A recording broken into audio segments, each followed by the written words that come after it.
Hello my lovely students, welcome back to my YouTube channel.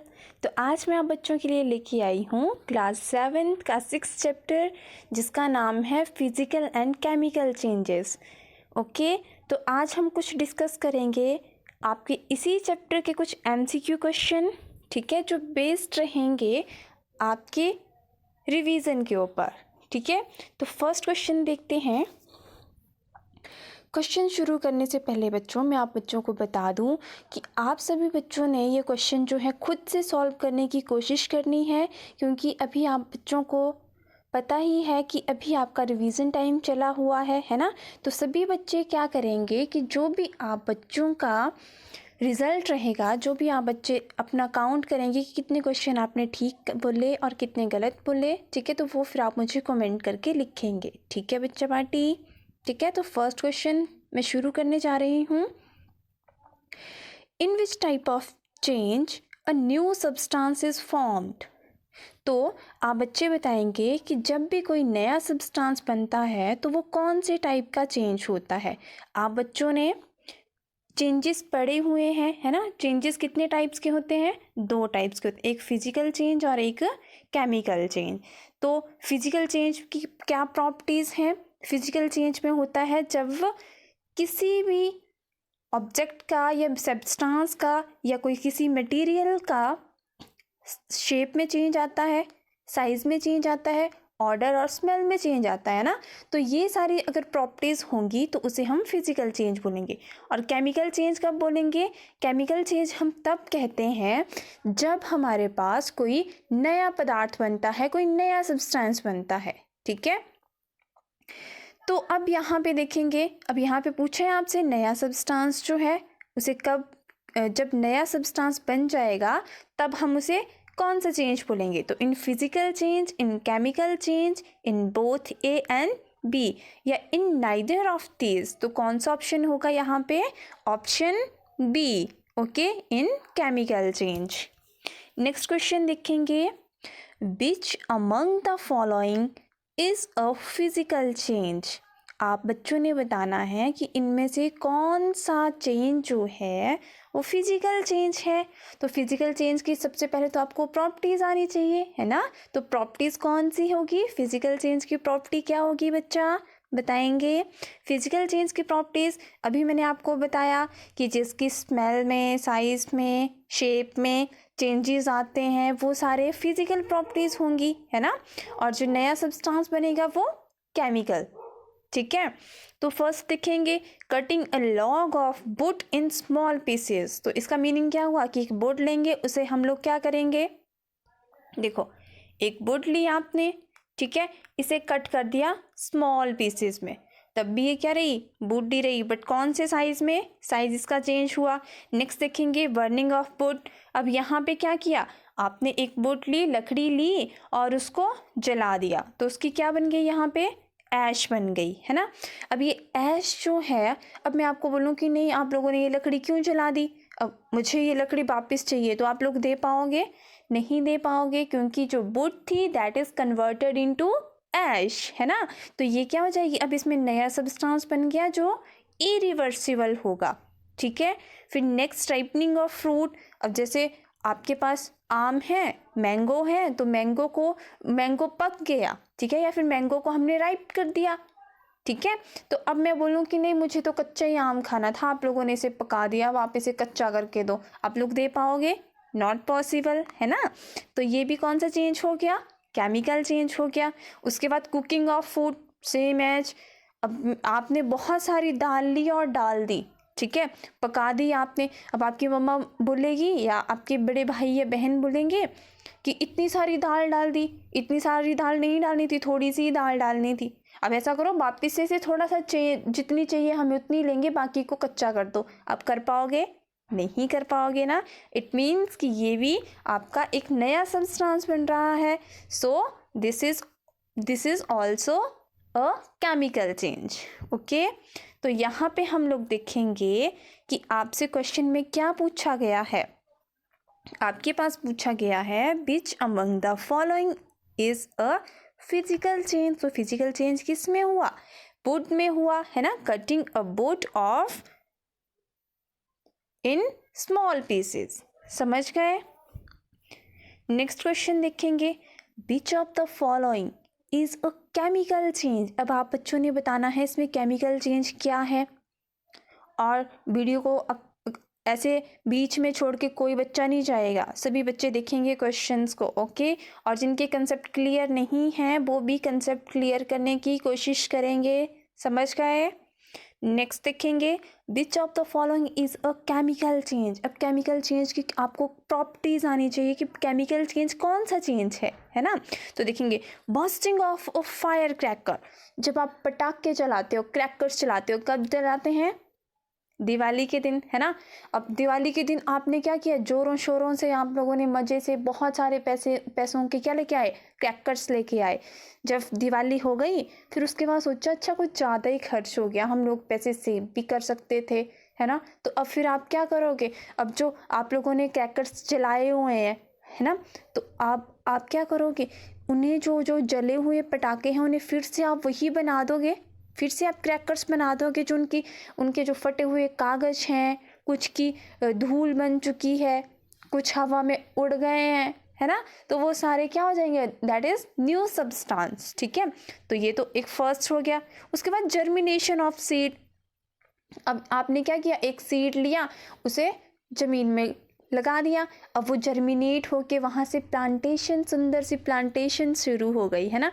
But अभी आपने बोला कि यहाँ पे नहीं, मेरे को इसे इस जगह पे नहीं उगाना था, या इस जगह पे जर्मिनेट नहीं करना था, कहीं और लेके चलता हूँ, या फिर मैंने अभी नहीं करना था, तो आप उसे सीड में कन्वर्ट कर सकते हो। नॉट पॉसिबल, है ना। ये क्या है, एक इरिवर्सिबल है। So this one is also a chemical change. Next one चलेंगे, कोल फॉर्मेशन फ्रॉम फरीड ट्रीज। तो अब कोल फॉर्मेशन, जब कोल फॉर्मेशन कैसे होगी, अच्छा कोल फॉर्मेशन, अब आप बच्चे बताएंगे कैसे होगी कोल फॉर्मेशन। देखो बच्चों, जिसे लैंड स्लाइडिंग होती है, लैंड स्लाइडिंग क्या होती है, जैसे भूकंप वगैरह आता है ना, लैंड स्लाइडिंग होती है कि जैसे पहाड़ गिर रहे हैं नीचे, ठीक है।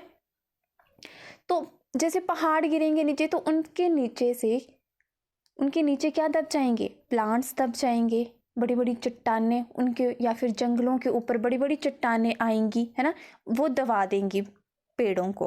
अब पेड़ों को मिलियंस ऑफ ईयर लगते हैं, ठीक है, 300 400 500 साल लगते हैं उसे कोल में कन्वर्ट होने के लिए, प्लांट्स को कोल में कन्वर्ट होने के लिए, ठीक है। अब वो जो ट्रीज हैं वो नीचे दब जाएंगे, और फिर वो ऊपर से सॉइल की लेयर, फिर और लैंड स्लाइडिंग होगी, कुछ और चीज़ें वहाँ पे आती रहेंगी, वो क्या कर देंगी, उसको वरिड कर देंगी, दबा देंगी, ठीक है।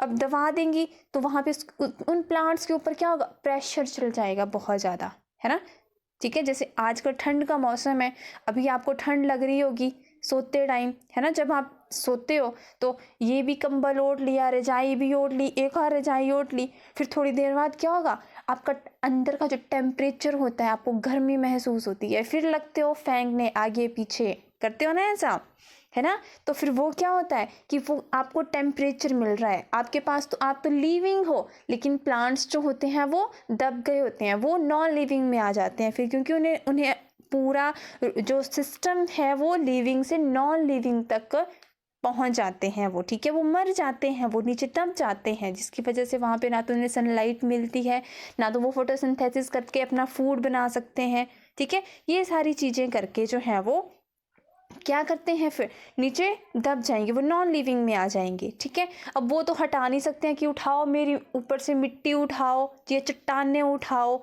रॉक्स उठाओ, है ना, तो ये सारी चीज़ें नहीं होती हैं। तो फिर बहुत सारे सालों में क्या होगा, at a high temperature and high pressure पे क्या होगा, प्लांट्स कन्वर्ट हो जाते हैं कोल में, ठीक है। अब हम बोलें कि हमें कोल नहीं चाहिए, हमें प्लांट्स ही चाहिए, हमें प्लांट्स ला के दो, तो पॉसिबल है, नॉट पॉसिबल। तो this one is also a chemical change.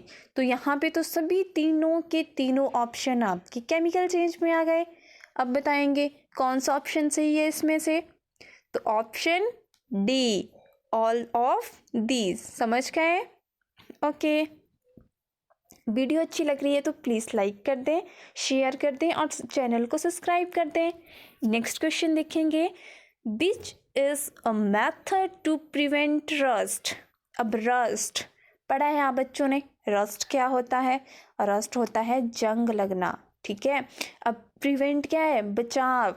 Method, कौन सा ऐसा मेथड है जहाँ पे आप रस्ट से प्रिवेंट कर सको? किस चीज़ को करोगे प्रिवेंट? ऑफ कोर्स आयरन की चीज़ों को, है ना। तो आयरन की चीज़ों को प्रिवेंट करने के लिए आप बच्चों ने देखा होगा, जैसे घरों में रेलिंग लगी हुई है, ठीक है, और फिर दरवाज़ों में लगे होते हैं कुछ आयरन के, कुछ दरवाजे होते हैं आयरन के, बहुत सारी चीज़ें होती हैं, कुछ बेड होते हैं दरवाजे के, सॉरी आयरन के, है ना। तो वो सारी चीज़ें जो हैं वो किस चीज़ से मिलके बनी होती है? आयरन से मिलके बनी होती है। अब आपको पता है आयरन जो है वो कब रस्ट उसमें लगना शुरू हो जाती है? जब वो कांटेक्ट में आ जाता है किसके? एयर में ऑक्सीजन एंड वाटर के, वाटर और ऑक्सीजन, ठीक है। जब दोनों एक दूसरे के कांटेक्ट में आते हैं किसके साथ?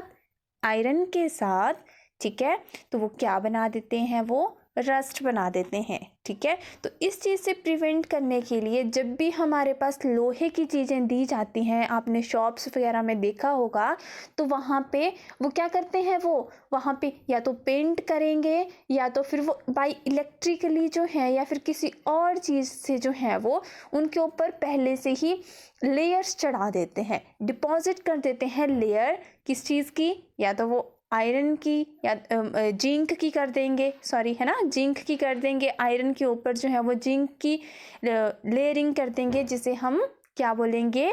गैल्वेनाइजेशन बोलते हैं। समझ गए? तो यहाँ पे ऑप्शन कौन सा हो जाएगा? गैल्वेनाइजेशन हो जाएगा, ठीक है। और रस्ट का फॉर्मूला क्या होता है? रस्ट का फॉर्मूला होता है Fe2O3। समझ गए? तो यहाँ पे ऑप्शन कौन सा होगा? Crystallisation, sedimentation, galvanisation and none of this. तो कौन सा होगा यहाँ पे? गैल्वेनाइजेशन। समझ गए? नेक्स्ट क्वेश्चन देखेंगे, how crystal of pure substance are obtained. तो जो क्रिस्टल हैं वो किसी भी चीज़ के जो क्रिस्टल हैं वो प्योर सब्सटेंस में कैसे हमें मिलेंगे, ठीक है। तो अभी आप बच्चों ने यहाँ पे सिर्फ एक ही चीज़ पढ़ी हुई है, क्रिस्टलाइजेशन। क्रिस्टल बनाते हैं कॉपर सल्फेट के, ठीक है। तो वहाँ पे हम लोग किस चीज़ के क्या बोलेंगे? यहाँ पे आपका ऑप्शन आ जाएगा क्रिस्टलाइजेशन। समझ गए? नेक्स्ट देखेंगे, what is the formula of rust. अब रस्ट का फॉर्मूला आप बताएंगे, Fe2O3, Fe3O4, FeO, none of this. आप बच्चे जल्दी से कमेंट करके बताएंगे मुझे कि रस्ट का फॉर्मूला क्या है। शाबाश, अच्छे से बताएंगे सभी। नेक्स्ट क्वेश्चन देखेंगे, what will happen if carbon dioxide gas is passed through lime water। तो लाइम वाटर के साथ अगर कार्बन डाइऑक्साइड को हम पास करते हैं तो क्या होता है? देखो, कार्बन डाइऑक्साइड अगर जब हम पास करेंगे लाइम वाटर से, लाइम वाटर क्या है आपका? चूने का पानी, ठीक है। तो वहाँ पे क्या होता है कि लाइम वाटर में जब कार्बन डाइऑक्साइड पास करेंगे तो वहाँ पे कैल्शियम कार्बोनेट बनता है।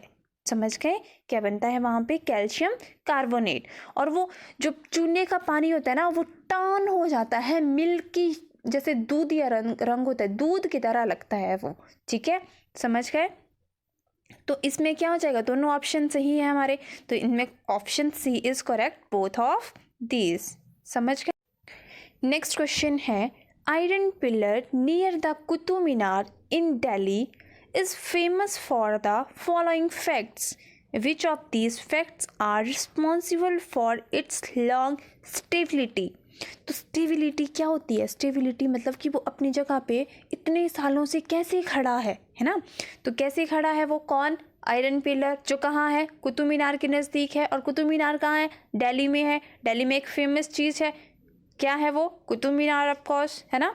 तो वहाँ पे वो जो आयरन पिलर है वो क्यों खड़े हैं वहाँ पे? वो किसकी वजह से स्टेबल हैं? इतने इतने हजारों सालों से हैं वो, है ना। तो इसका ऑप्शंस देखेंगे, it is more than 7 metres height, कि उसकी जो हाइट है वो 7 मीटर से ऊंची है, तो ये तो कोई रीज़न नहीं हुआ। इट वेट्स अबाउट 6000 kg, मतलब इसका जो वेट है वो 6000 से भी ज़्यादा, ये 6000 किलो है, तो ये भी कोई बात नहीं हुई। स्टेबिलिटी के लिए किलो में हम लोग वेट तो देखेंगे नहीं। It was build more than 1600 years ago, वो 16,000 सालों से भी पहले का है, तो ये भी बात नहीं हुई, है ना। स्टेबिलिटी देखनी है कि किसकी वजह से खड़ा है, इतने सालों से तो खड़ा है, लेकिन कैसे, है ना। आगे नेक्स्ट ऑप्शन है, it has not rusted after such a long period. तो यहाँ पे क्या बोला कि जो हमारे पास आयरन पिलर हैं वो क्या हैं, वो बहुत सारे सालों से उनमें कोई रस्ट नहीं लगा, जंग नहीं लगा, ठीक है। अब वो उनके ऊपर किस चीज़ की जो लेयर चढ़ाई है अभी तक उस लेयर का पता नहीं लगा है, ठीक है। ये एक लेटेस्ट अपडेट है आप बच्चों के लिए कि जो आयरन पिलर है कुतुब मीनार के पास, जो आयरन पिलर है उसका भी हमें पता नहीं लगा है कि वो जो जहाँ पे जो उसके ऊपर जो कलर चढ़ाया गया है वो कौन से केमिकल का चढ़ाया हुआ है, ठीक है। तो इसका आंसर क्या होगा, it has not rusted after such a long period. Okay, next question देखेंगे। Galvanisation is a process used to prevent rusting of which of the following। अब गैल्वेनाइजेशन जो प्रोसेस है जो हम लोग किसमें यूज़ करते हैं, प्रिवेंट द रस्टिंग, तो वो किसके लिए करते हैं, आयरन, जिंक, एल्युमिनियम, कॉपर। तो कौन सा ऑप्शन होगा, किसको बचाने के लिए करते हैं हम लोग, ऑफ कोर्स आयरन को करते हैं ना, ठीक है। तो बच्चों ये थे आप बच्चों के कुछ क्वेश्चंस। आई होप आप बच्चों ने वीडियो को अच्छे से देखा होगा, क्वेश्चंस को समझा होगा और अपने दिमाग में लाइफ टाइम के लिए रखा होगा, ठीक है। तो बच्चों आपने इसी तरह से पढ़ना है। जितने भी आप बच्चों के क्वेश्चन 9 में से आपने कितने क्वेश्चन ठीक किए वो बच्चे आप मुझे कमेंट करके दिखाएंगे, और जो मैंने आप बच्चों के आयरन का फॉर्मूला पूछा वो भी आप बच्चे मुझे कमेंट करेंगे, और वीडियो को ज़्यादा से ज़्यादा लाइक, शेयर एंड सब्सक्राइब करेंगे। Thank you so much for listening.